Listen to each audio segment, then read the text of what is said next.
Hi there, my name is John Stevens, pastor of Zion Lutheran Church in Oregon City, Oregon, and we're part of the ELCA. And welcome to Dollar Store Children's Sermons, where we take a look at the lectionary text and we tie them to an item from the Dollar Tree. And this is for the fourth Sunday. I got to take these off now. This is for the fourth Sunday after Epiphany, and we are looking at the gospel lesson and also the second lesson out of 1 Corinthians and then out of Matthew, the Beatitudes.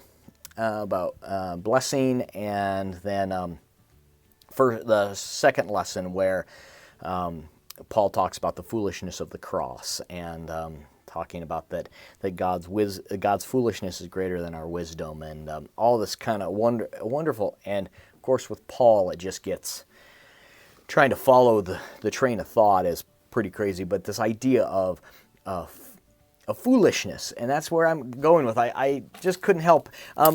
I have had these for a while, so I don't know if the my Dollar Tree even has these anymore. But they do usually have some kind of quirky, weird, silly. Sometimes they have a thing with glasses where it's got tape in the center, which somehow that's a weird thing, I guess. I put tape here for functionality. Anyway, but just where I'm going with this foolishness, this weirdness.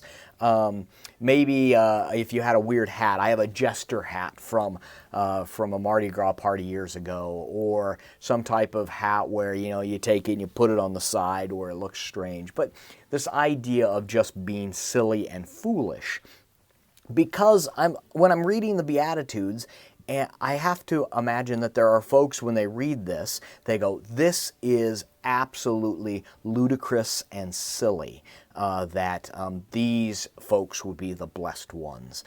Because, the people hearing it, or the people reading would say, when God blesses someone, or for those who God is going to bless, this is the list of, the rich. It shows that it's a blessing by God.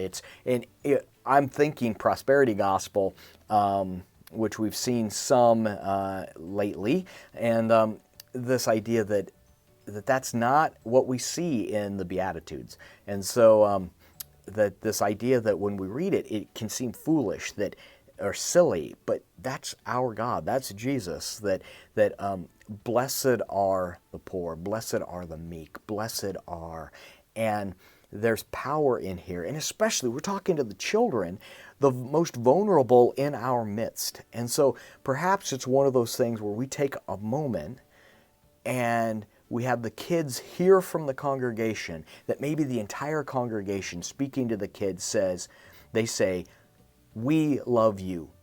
You are loved. You matter. You are important in this place. To have the entire congregation tell the kids when they're gathered, you in this place matter.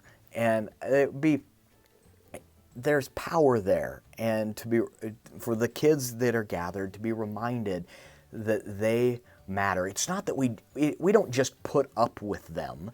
It's that they are crucial to God's vision of the world, that they are as important as the pastor, they are as important as the council or the leading body, they are as important as all of the adults that are in the area.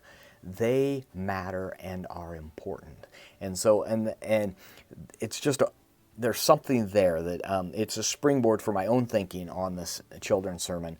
And then the possibility that in that we claim that as a blessing, that we as the congregation are blessing the kids that are gathered, that hear these words, that blessed are you children, that you are in our midst, because you will speak and you will do wonders. So that's the direction I'm going, using something silly to bring out that conversation. So I hope that can be a springboard for your own thinking when it comes to the children's sermon. And as always, thanks for stopping by, and I hope you have a fantastic and wonderful week.